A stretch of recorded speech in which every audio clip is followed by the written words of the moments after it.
જય મુરલીધર મિત્રો, જે આ મગફળી 39 નંબર છે, પણ આ તમને એમ લાગતું છે કે આમાં કંઈ કોઈ જાતની નુકસાની છે નહીં, વરસાદની કમ્પ્લીટ માંડવી છે. પણ આ આડી આરે મગફળી હતી એટલે વાવડાએ બહુ મોટી નુકસાની કરી છે. જે આપણે આ થળિયામાં જોઈએ ને તો 30-40% જેવા ડેડવા કાઢી નાખ્યા છે બધી જગ્યાએ.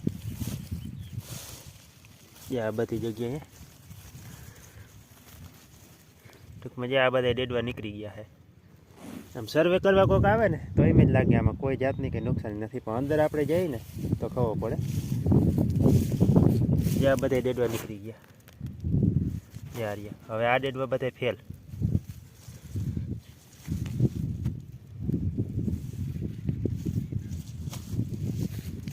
જે અહીંયા આ રહ્યા, આ બધા ફેલ. જે આ બધી નુકસાની માંડવી કમ્પ્લીટ, પણ નુકસાની અંદર ઘણી છે.